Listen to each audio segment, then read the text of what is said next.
itself. Like, let's define art for a second and making art. I mean, so it's both, I think my strength and my downfall is that like art has become like almost my existence, right? It's like I really think about, you know, everything I do as almost like a performance. Sometimes it falls under ritual, which becomes private performance, which is, you know, sometimes recorded very simply, sometimes not.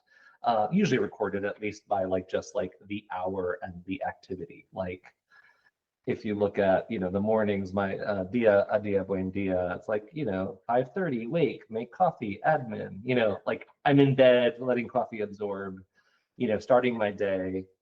That first hour and a half that I stay in bed in the morning is my time, right? It's just for me. and my spouse is next to me. Mhm.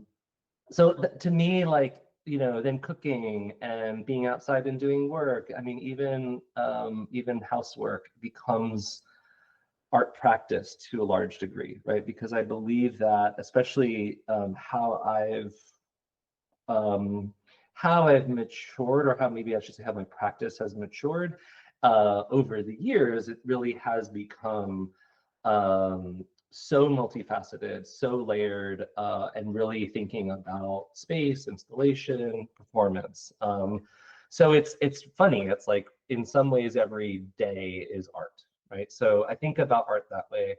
And I think art is also, I think about my studies as art. So my PhD studies is an extension of the studio 100%, which also involves a lot of study, research, history, community, and then extensions of projects like studioELL, Intermission Museum of Art, and then I would even go into saying teaching just generally, right? So I teach at 2 institutions right now as a part-time lecturer. And I see being in the classroom as an extension of my social practice, you know, Yeah. artistic practice. So it's a funny question to ask, and I actually compartmentalize them. So I can answer this question compartmentally. Is that right? Yeah. um, there is not a week that goes by that I don't think I'm ready to quit academia. Like I'm always like, I'm quitting, I'm done, like I can't do this anymore.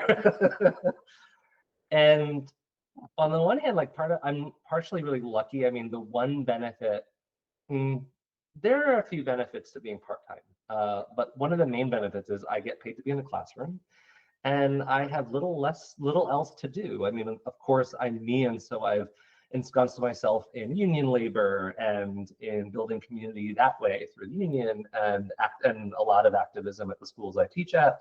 So again, I'm constantly blurring the lines between even my own definitions of things. It just so happens that, so I belong to 2 unions, one of which, the one that the SEIU Local 509, which is in Massachusetts, I'm very involved in. So I'm a steward as a part-time lecturer locally within the school, but then I also am an elected board member for the higher ed board and the joint executive board, which is the highest board that makes decisions for the local. It just so happens that in 3 weeks, I am quitting both of those board positions. I'm resigning. So, and that's mostly because so much of that labor, which I fully believe in, but so much of that labor is localized within the state. And I basically spend each week across 3 states, New York, Connecticut, and Massachusetts. But our primary residence, our residence is in Connecticut. And so what I'm doing is I'm quitting Massachusetts union labor to spend more time doing Connecticut union labor. Because if I'm thinking, okay, you know, my tax dollars are directly affected, my community members are directly affected, I want to spend more time doing that. I love 509, and I love what I do there, but it's time to sort of shift that. So I'm going to be doing some of that.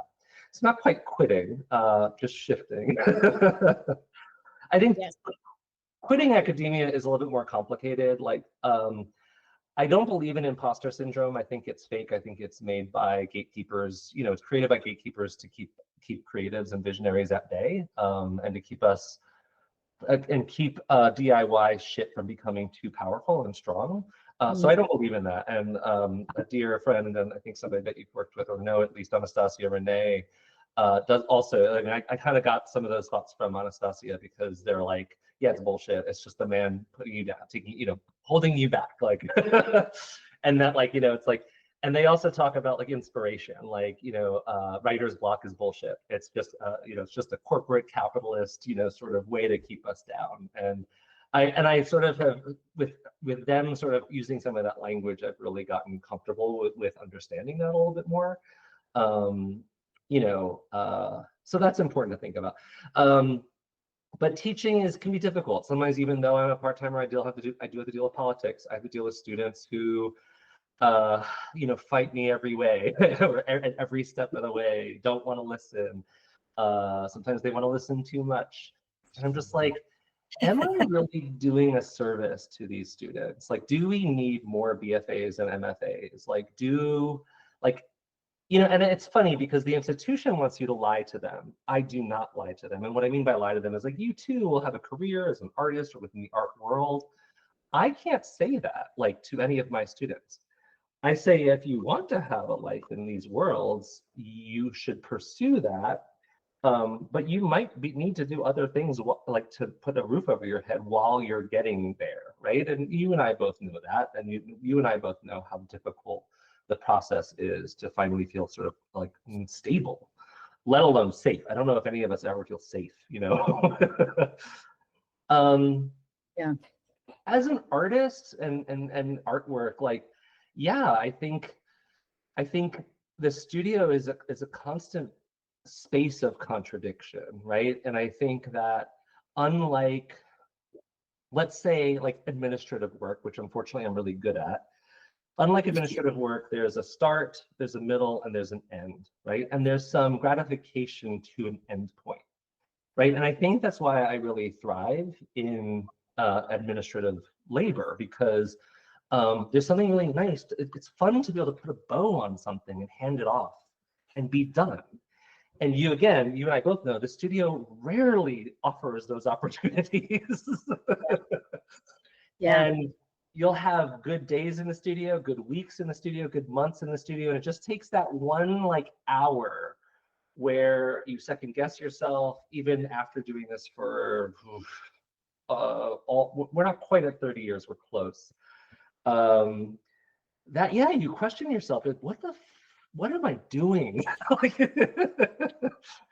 Now, that said, I've really tried hard to set myself up. Like, I went the route of academia to sort of create a little bit more stability around the work, around the studio, and the time that I have in the studio, and in an ability to make, put a roof over my head. So those are decisions that we make, right?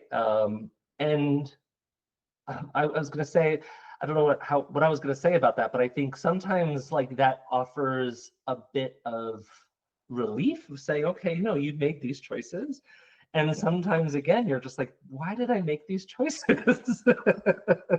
Like, life would be so much easier if you were still in debt because you went to a school that, with a name and a network and things like this. So yeah. I was thinking about the debt thing the other day, because I thought that kind of overturning question came up in my head. I don't ruminate so much anymore, but it was one of those, oh man, I would have had my debt forgiven if I didn't, like, eat beans and rice for 3 years to get rid of it, like, as quickly as I could out of grad school. Like, we didn't know, we're of the era that we didn't know we would, or maybe I would have gone to one of those fancy schools. I don't know, had I known that it was a possibility for my debt to be forgiven. Then I don't know. I don't know that I could have lived in that scarcity of, we don't know, but we get older and figure it out. You are someone, I was just rereading the piece that you did for the essay that you wrote for Melissa's show, and the part about resisting erasure has come up several times in different conversations I've had with artists. So thank you for, like, putting words around like make a practice that is about just resisting, maybe resisting in general, but particularly now resisting erasure of our memory for our families. I don't know. It can be a lot of things. Yeah, I mean, yeah, I've always said that. I mean, I think that the practice is so important. I think especially in this time, a lot of artists who have or have not been activists in the past, you know, are feeling frustrated and or I'm not doing enough or I'm not doing anything. And it's you know, it's been sort of my job to remind them that, you know, you can't do anything if you're not whole. And I've said this to you in the past, right? It's like, and we are artists, so we're whole when we're in the studio, right? It's like, and I mean, again, and I think you know that in a way of like being in parenthood, right? It's like you know, and I always talk about your sort of your ability to maintain practice even in being a parent with 3 kids and a working spouse and like making that work for you. But it's not, I don't know that it's much different, right? Like thinking about fascism, this current regime that we're dealing with, and the changes to our culture and our society, and our, you know, federal government, obviously, but you know how that trickles down to like everyday life. You know, being whole is important to a large degree. Is like almost the first step, right? And then I think we get to then resist or activate or push back against, right? But only once we're whole. Yeah. So that's really important. I think the erasure and resisting erasure comes after we're whole. I don't think we can resist erasure if we're not whole. Yeah. That's so Yeah. important. Which is, I think, and especially it's funny because I think if you were to ask me these questions, you know, 8 months ago, you know, prior to the election, I might be like, yeah, I want to quit. Like there's you know, not a week goes by that I'm not like, I'm quitting, right? And it's like, I'm going to become a banker. I'm not going to become a banker, but I wanted. We did talk then, and you did say that. Yeah, yeah. It's like I want to be a banker. It's like I think I need a career shift. I think, you know, my husband's in corporate retail, which is a very interesting sort of contrast to what I do. But it's like I want that. I want that money, and I want that ease. And it's like that's not me. I could never do that. It wouldn't be ease, right? It's like I would go bonkers, right? So. But I guess my point is knowing that the practice is so rooted in wholeness. Like, I mean, so we talk about, you know, we talk about meditation, we talk about awareness, we talk about all these things.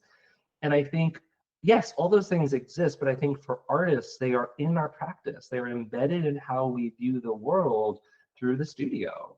And to think that we can view that viewing the world as a human, as a community member, as a citizen, whatever, you know, as a churchgoer, you know, member, whatever, and you know, viewing the world as an artist, we like to think they're separate, but they're not.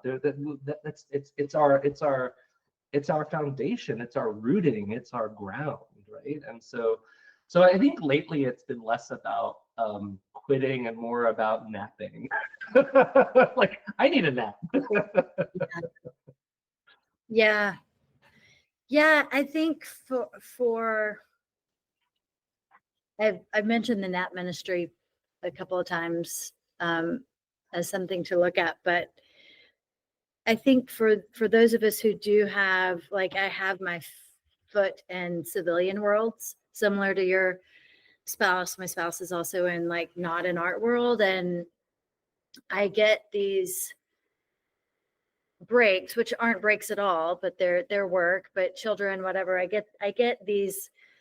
I'm embedded in other worlds as well, and the only time that doesn't happen is like at a residency, and I don't advocate for residencies as like a full-time thing. Like it's not.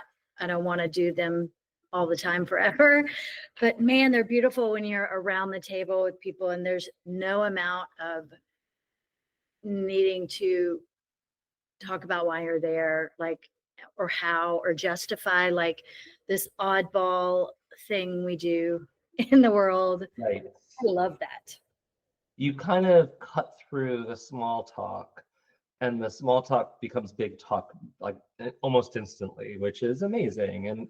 And I think that if we're thinking about wholeness, right, if we're thinking about the studio as a space of wholeness, then anything to get us back to that or invigorate that space, right? Because I spend, we have a space in New York City in Astoria, Queens, and our home is in Eastern Connecticut, and in Eastern Connecticut, I'm back to like almost hitting my head against the brick wall because like it's too much work to have to build a foundation for folks and to educate folks where we're coming from, right? Like where an artist, where creative is coming from, which is why New York is so lovely. And to your thought, like, yeah, residencies are perfect because you can like it's like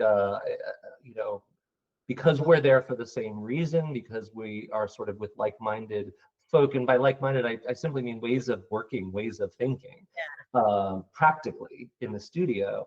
We're on the fast lane, right, to the meat or to the pulp or whatever, like to the nucleus of activation for ourselves, right? And it's like that's been a little exhausting.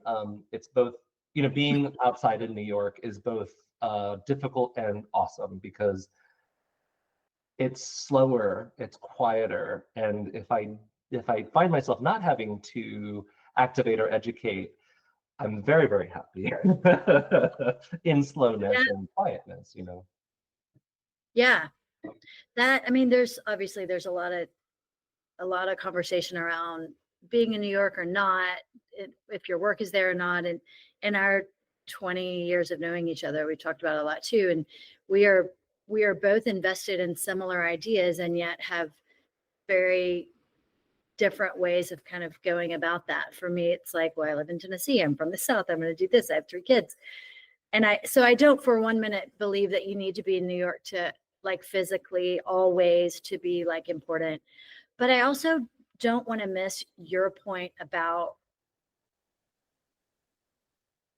there being something to being immersed, and there are just a sheer number of artists there who get it, who get a certain kind of thing, for better or for worse. I mean, there are hangups and regionalisms everywhere, but I do find a lot of my time living here, not anymore because I won't do it, but is about like convincing people or just trying to educate or get people on board. And I'm done.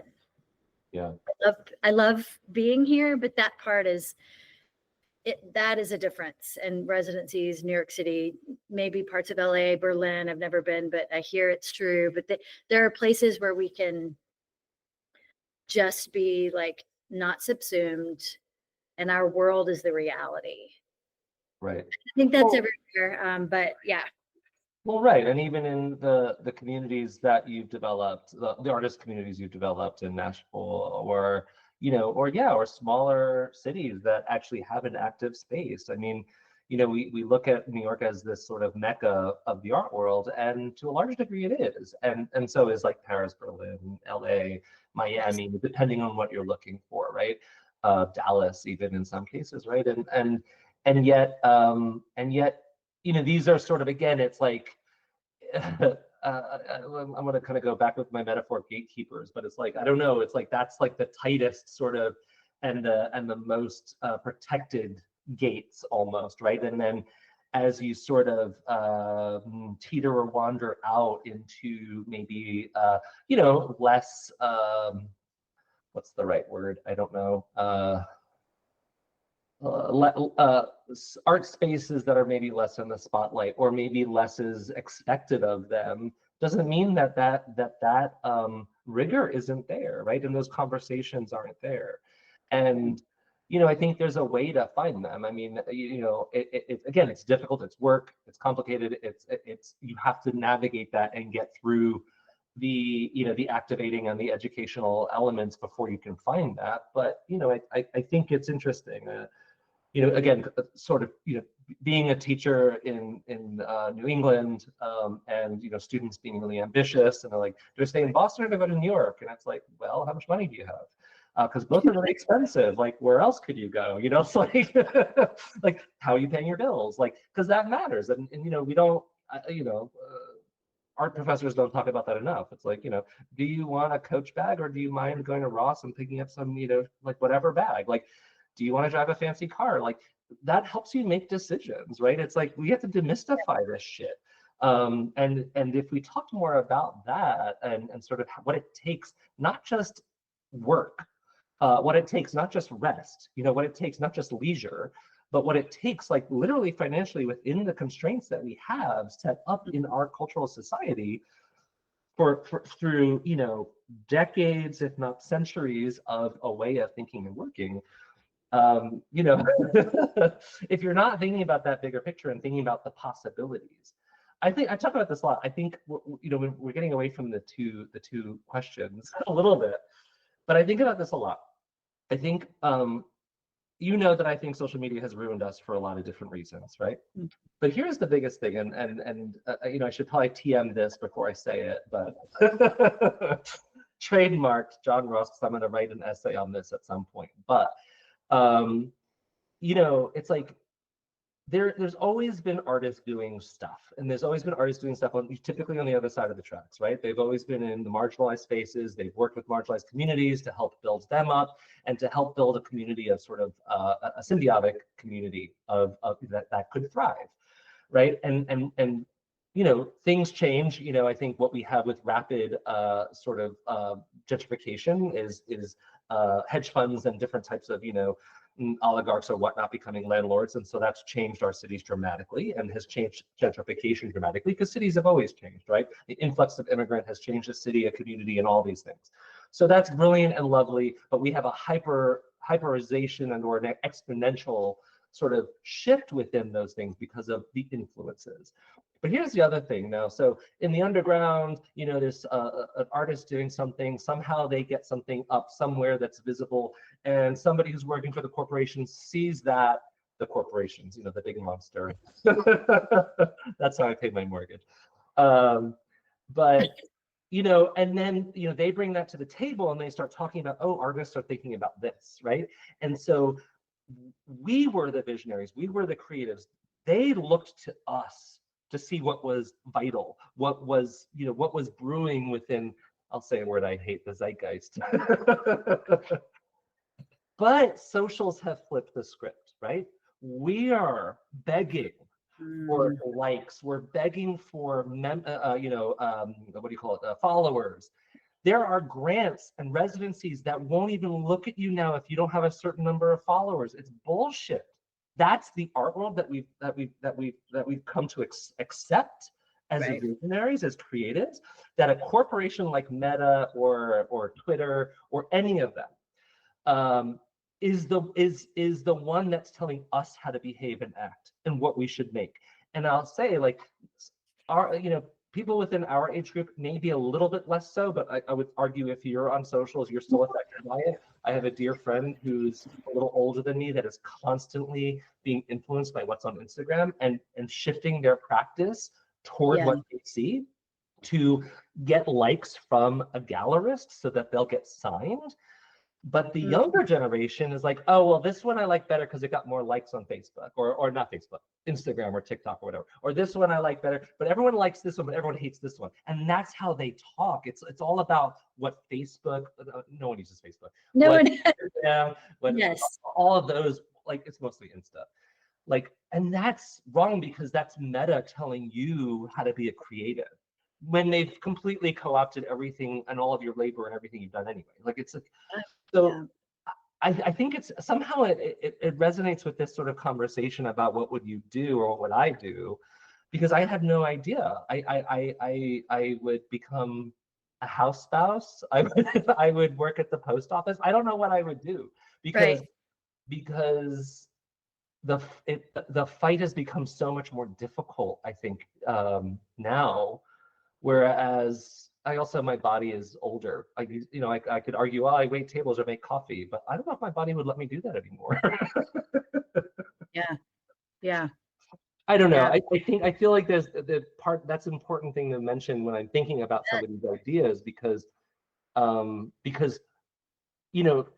we've gotten so reliant, and some of my students were saying that, like, that they are being forced to sign up to LinkedIn if they're not on LinkedIn because they need to find jobs, and it's like handshake and LinkedIn and all these other things. Like, and I'm like, Mm.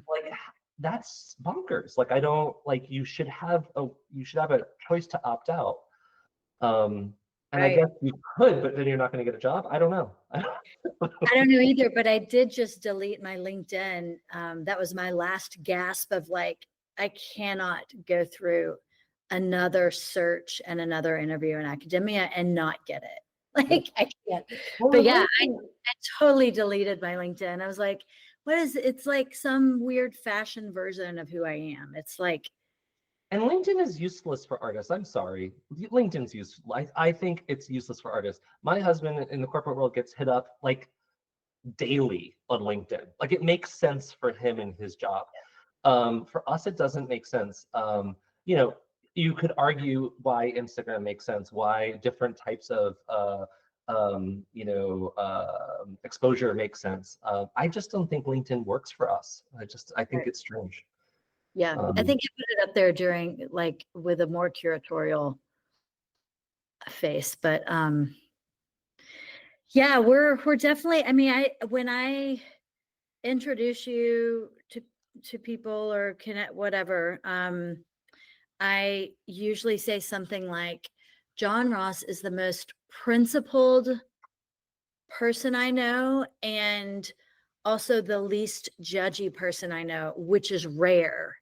Because usually those come like this. But you have a way. I think that's why I liked that quote about like artists. Everything we do is political, from the materials that we choose to bring into the studio, who makes them, who doesn't, where do we get them, how do we find them.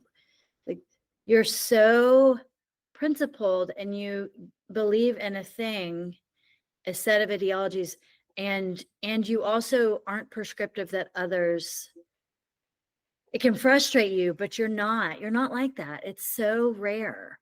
That's like your superpower. It makes you an amazing teacher, I'm sure.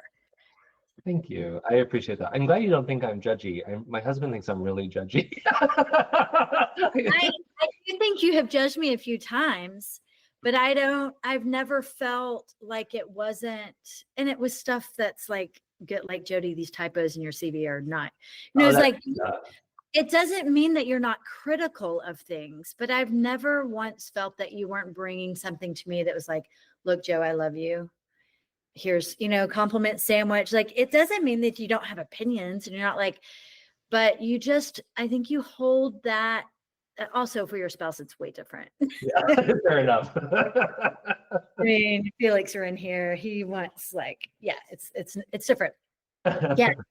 But I do think that probably makes you like a really rare, probably the person who should be in academia in art, but it's just so rare that we get to be taught by that kind of person.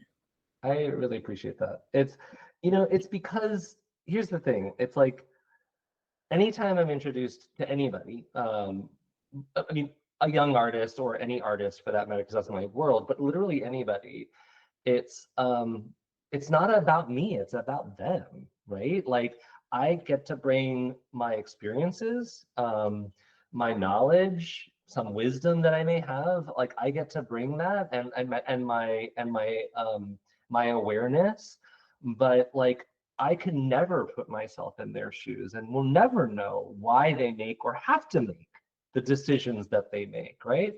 And so that's why that's so important. And I think I appreciate you saying that, because I would agree that actually makes me a very good art critic and teacher. I mean, I think it makes me a decent friend too. I'm pretty humble, but I'll take the compliment.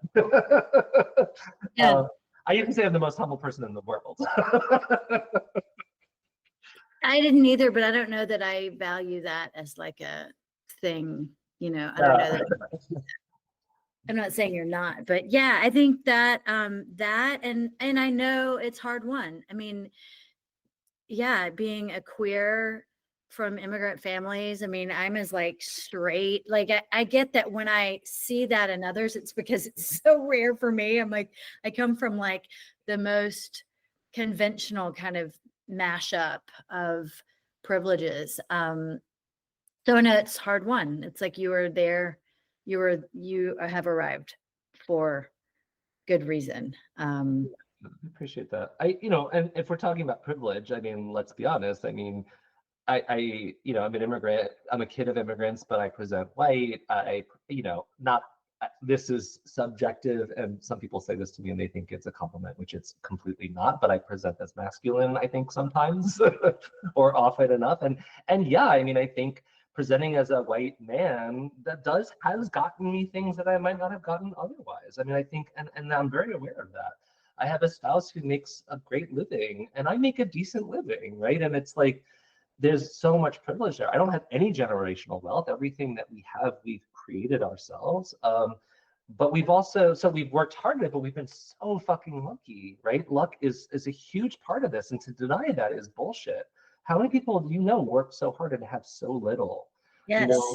Yeah. And I think that's, and that's part of talking about privilege, right? It's like, privilege is not just like, those things. It's like the luck that comes with privilege,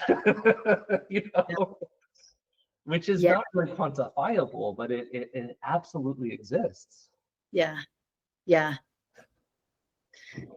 Oh man, I love you. Did I answer the second question well enough? I think about waiting tables again. So when I put myself through college waiting tables, and I worked outside after college waiting tables, I think I could do that again. I was a bartender at a gay bar, which was really fun. I think I could do that again, although I'm sober now, and so 13 years sober, so that would be a little bit more difficult, I think. I have dreams of like learning how to sew. I have dreams of learning American Sign Language. I have dreams of like learning like landscape and gardening better. If I had time and means, I think these are some of the directions I might go if I quit everything tomorrow. Yeah. Oh, good. That's a good list. Yeah. And people are like, well, you can still do that. I'm like, I know, but who has time for another hobby? Like, it's like, I know. I wish I could do this. I do. I really need to start making my own clothes. I mean, that's a very immediate goal, which makes more sense because I'm going to tie it into the studio. So it's like almost like a no-brainer. So that's going to be my way. If I make it practice, I'll have to do it. I can totally see you doing that. Yeah.